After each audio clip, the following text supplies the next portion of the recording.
Uno de los mayores misterios y enigmas del Perú precolombino son las líneas de Nazca. ¿Quién las construyó y para qué sirven, si solamente se pueden ver desde el aire? Un misterio oculto por el paso de los siglos, que intentaremos aclarar en un viaje a lo más profundo de los desiertos de la costa peruana, la tierra de los dioses, donde estos podían volar. Corría el año 1926 cuando el arqueólogo Toribio Mejía Xexpe, discípulo del gran doctor Julio Tello, el rey de la arqueología peruana, en aquellos difíciles pero apasionantes tiempos, recibía la primera noticia sobre unas extrañas líneas misteriosas que parecían estar surgiendo sin orden ni concierto en el desierto de Nazca. Nazca sigue siendo de esos misterios que nos atrae, que de alguna forma nos subyuga, que a los investigadores todavía nos sigue fascinando. Claro que se podrán encontrar explicaciones para parte de ese enigma, pero nunca para la totalidad. Si fuera o no una Biblia en piedra, de lo que no hay duda es que muchos de esos enigmas, de esos mensajes, están todavía por descifrar. No obstante, y pese al talante aventurero y curioso de nuestro protagonista, no se prestó demasiada atención al asunto. Aquellos fueron, qué duda cabe, los años de los grandes descubrimientos. El explorador Hiram Bingham llegaba, acompañado de los nativos de la zona, a una gran ciudad cubierta por la ceja de selva llamada Machu Picchu. Era el año 1917 y paralelamente al descomunal hallazgo comenzaban las excavaciones en Chan Chan, la ciudad chimú de barro más grande del planeta, o, cómo no, el mágico templo de Chavín de Huántar, enclavado en mitad de unos Andes que alcanzaban alturas de más de 6.000 metros por estos lares. Pasadas las décadas, en ese lejano 1939, un nuevo arqueólogo y antropólogo norteamericano de la Universidad de Long Island, Paul Kosok, arribaría a las pampas de San José de Socos, atraído por los múltiples misterios que estaban saliendo a la luz en la Tierra del Cóndor. Kosok recorrió el norte del Perú hablando con los habitantes de las pequeñas comunidades, recopilando historias y leyendas sobre ciudades y grandes tesoros pendientes de ser descubiertos. Sin embargo, la que captó su atención sobremanera era aquella que hablaba de unas líneas que se perdían en el desierto y que sólo podían ser vistas en todo su esplendor desde los cielos.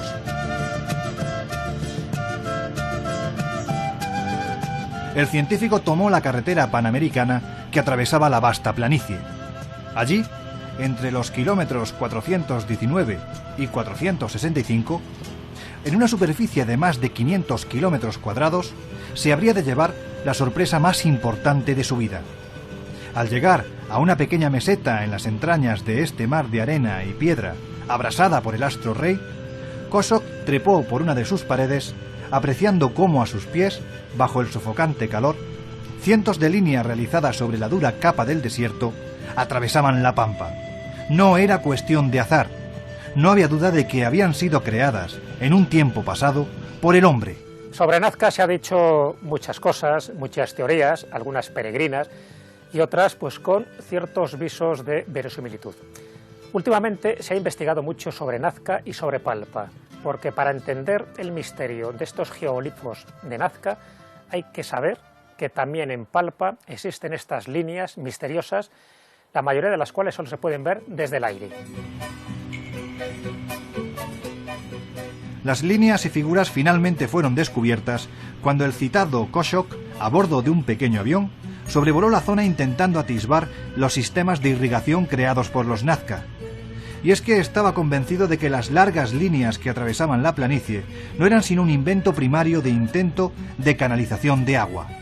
Y entonces se llevó una nueva sorpresa. La araña, el colibrí, el mono, después de siglos de silencio y olvido, estaban ahí, observando impasibles el vuelo del científico. En muchos casos las figuras poseían una longitud superior a los 300 metros. Pero lo que más desconcertó al ya sorprendido investigador fue comprobar que, aunque pareciera inaudito, habían sido realizadas para ser vistas desde el aire. Los trapecios están considerados como auténticos lugares de culto, serían marcas. serían epicentros dentro de las líneas de Nazca para celebrar esos rituales. El gran misterio de las líneas de Nazca es cómo se pudieron diseñar algunas de ellas. Una de las últimas teorías que se han esbozado es que conocían los globos aerostáticos. ¿Acaso los nazcas podían volar? Eso mismo se preguntaba Kosok cuando, iniciando las investigaciones de aquel secreto jeroglífico, empezó a descubrir que había muchos más misterios. Los gigantescos geoglifos eran perfectos y llevaban cientos de años postrados en el desierto. Lo único que parecía lógico en todo este maremagno de cuestiones era que estaban ahí.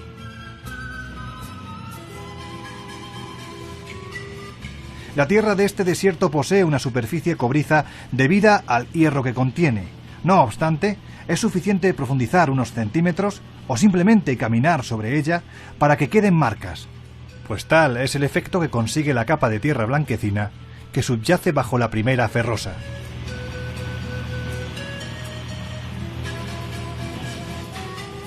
El cómo permanecieron intactas durante siglos también tiene explicación. La escasez de lluvia en la zona, debida al fenómeno del Niño, que transporta agua helada junto a la costa tropical del Perú, por lo que no se evapora y las precipitaciones son mínimas, ha contribuido a que éstas permanezcan tal y como las vemos. Todas estas cuestiones estaban claras, pero el principal enigma permanecía indemne. ¿Para qué construyeron estos magníficos dibujos? Las últimas investigaciones indican que nada tiene que ver con la astronomía ni con un calendario astronómico. Las cientos, miles de líneas que configuran esos 500 kilómetros cuadrados solo de Nazca, porque de Palpa hay muchísimas más, se ha evidenciado que no están marcando solsticios ni equinoccios, que no están marcando ningún tipo de fenómeno astronómico, ni mucho menos astrológico, sencillamente porque todas están en todas las direcciones. Es decir, claro que sí, que algunas, por casualidad, pueden estar señalando un momento dado del equinoccio de primavera o del solsticio de invierno, pero sería mera casualidad. Esas son una de las conclusiones a las que han llegado esas últimas investigaciones. ¿Quiere esto decir que no hay misterio en las líneas de Nazca? En absoluto, claro que hay misterios. Uno de los misterios importantes es que muchas de ellas solo se pueden ver desde el aire. Otro de los misterios es que, así como podemos explicar cómo se han podido hacer determinadas figuras, trapecios o líneas, a través de palos guías, lo que no se puede explicar hoy por hoy es cómo se hicieron esas figuras más complejas que representan a seres vivos, a esas arañas, a esos colibrís, a esos monos, incluso a esas figuras humanas. Todavía no hay una explicación convincente. Ahí es donde radica uno de los principales misterios de las líneas de Nazca.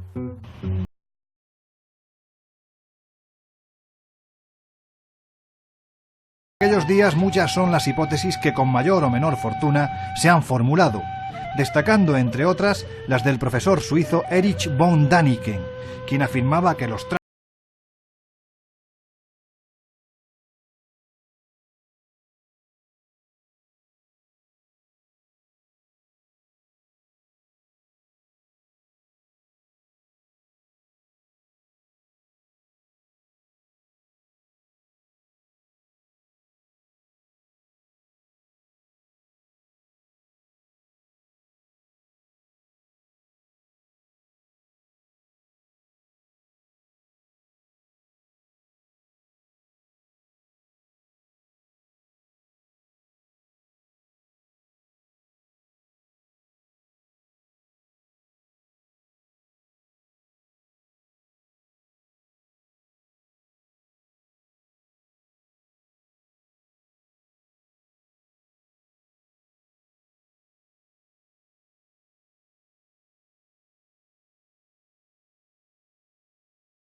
hora del día que decidamos atravesarla. Así, a media tarde, arribamos al aeródromo del pueblo de Nazca, donde se alquilan las pequeñas avionetas que sobrevuelan las líneas.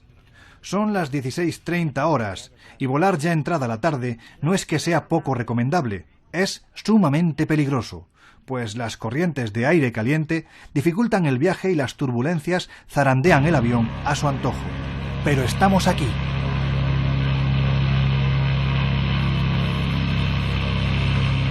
El piloto nos indica dónde se hallan las figuras, inclinando el aeroplano y marcando con la punta del ala su situación. La primera visión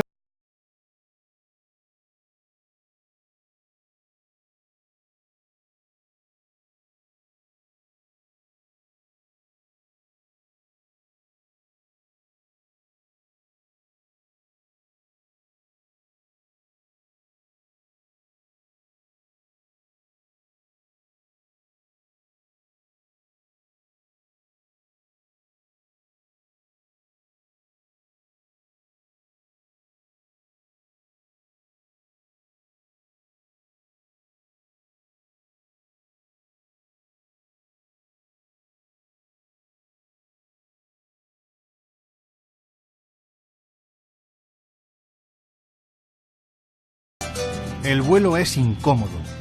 La avioneta se mueve con violencia, intentando enderezarse y mantenerse en el aire, pero las vicisitudes pasan, pues el espectáculo es cada vez mayor. ¿Cómo pueden verse con tanta claridad unas líneas arañadas sobre la Tierra hace casi 1000 años? Si los nazcas no podían volar, ¿cómo consiguieron esa perfección? Si las líneas solo se ven desde el aire, ¿para quién se trazaron? Preguntas que a día de hoy permanecen durmiendo el sueño de los justos en este enigmático enclave, en lo más perdido y mágico del Perú. Los investigadores del Instituto Alemán, que también están trabajando para descifrar el enigma de las líneas de Nazca, crearon hace unos pocos años el proyecto Nazca Palpa. Bueno, pues también ellos llegaron a unas conclusiones en parte parecidas a lo de los investigadores peruanos, diciendo que esos trapecios, que esas líneas tienen que ver con ritos de fertilidad, sencillamente porque se han encontrado conchas marinas, se han encontrado cerámicas. Las conchas marinas, en simbolismo, están representando fertilidad, pero no son unas conchas marinas cualquiera, son conchas que se han localizado en las costas de Ecuador. Así que nos está indicando siempre que estas líneas serían como caminos procesionales para seguir una ruta, en concreto por los pueblos de Nazca, que serviría para colocar ofrendas a sus dioses. Así que aquí estamos en dos claves principales de las líneas de Nazca. Por una parte, estos ritos de fertilidad. No olvidemos que cuando se hacen estas figuras, cuando se hacen estos trapecios, cuando se hacen estos geolifos, era una época donde se estaba desertificando la zona y por lo tanto había que rendir este tipo de tributos a los dioses para que lloviera o por lo menos para que la desertificación no fuera tan austera. Y la otra parte, la otra conclusión a la que llegan estos arqueólogos es que los dibujos serían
por este hombre. Hace unos pocos años el investigador español Vicente París hizo un análisis sobre estas piedras de Ica. Él ha viajado muchísimo a Perú, se ha entrevistado con Javier Cabrera de Arquea y también con los artífices de estas piedras, tanto con Basilio Uchuya como con Irma Gutiérrez Aparcana. El proceso de elaboración no es nada complicado, incluso descubrió el lugar de origen de estas piedras, unas piedras especiales que son fácil para hacer este tipo de diseños, no tiene una dureza extrema, y luego se sometían a un proceso de envejecimiento. Incluso le enseñaron los modelos, tanto de dinosaurios como de operaciones quirúrgicas, los modelos en los que se habían basado para hacer estos dibujos.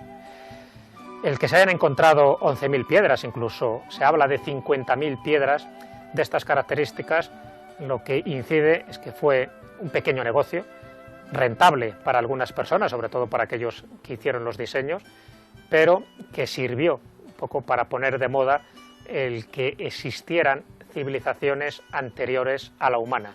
La pena es que en este caso concreto las piedras de esta, que intentaba demostrar la autenticidad de esta humanidad gliptolítica, pues eran más falsas que un euro de corcho, pero eso no indica de que todo el esfuerzo que se hiciera cayera en balde. Es decir, hoy por hoy Ica es reconocida por estas piedras y Javier Cabrera de Arquea, que murió hace unos pocos años, tiene el honor, el dudoso honor, de haber puesto de moda no solo a estas piedras, sino también a esta localidad, la gran localidad de Ica.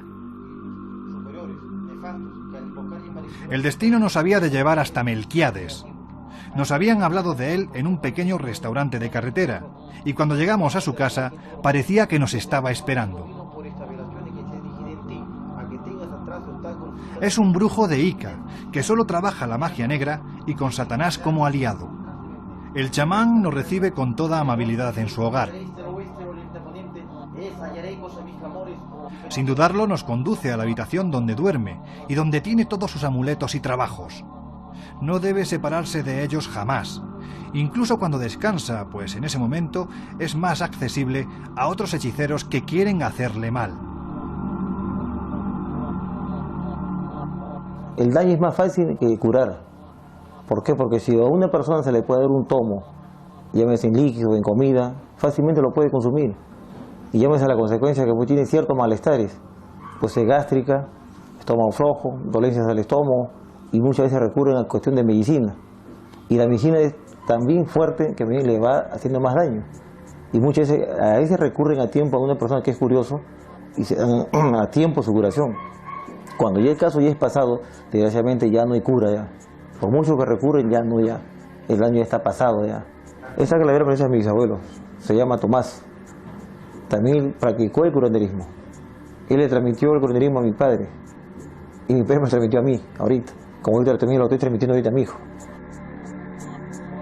Entre muñecos, velas, paquetes con trabajos de magia negra a medio terminar, observamos algo que nos llama la atención. Entre las mugrientas páginas amarillas de un libro que reposa en la mesa se atisba un título singular: El libro de San Cipriano o la clavícula de Salomón. Este trabajo es raro en extremo, dificilísimo de conseguir, pues se trata del manual o guía para cualquier hechicero de magia negra, en el que se relatan los conjuros para obtener la suerte, el amor e incluso para conseguir la muerte de quien deseemos. Invocando a Lucifer. Él es el jefe de la parte negativa, de la magia negra, es lo máximo. Después viene una escala, llámese Tanachía, Nevirus, Aspiro, Nereibo, ya son espíritus en menor escala ya. Pero el máximo de los jefes es Lucifer, Luzbel, él es el jefe. A estas alturas de siglo es sorprendente observar la fe que se pone en estos personajes, capaces de obrar prodigios imposibles y de manejar las fuerzas del bien y del mal. Nosotros estamos aquí solo en calidad de testigos. Es mejor no ir más allá. Ante la magia negra sí se puede matar a mucha gente. Llámese, como digo, invocando nomás, con conjuro, sin necesidad que uno ya tenga que darle algo por la boca. Basta con, mal cuidado, basta con una prenda de la persona, ya con su fotografía es mejor todavía. Los conjuros y ritos continúan. escuchamos invocaciones que ponen espanto en el corazón. Está llamando al mal, nombrando a los demonios que deben de ayudarle en su labor. Toma la calavera de su abuelo entre las manos para obtener su poder y continúa la invocación. Es en estos instantes cuando empiezan a ocurrir situaciones anómalas. Al acercarnos al altar, la cámara da extraños errores y parece como si no pudiese seguir arrastrando la cinta, cosa que solucionamos alejándonos un paso del improvisado púlpito, como nos advirtiera Melquiades.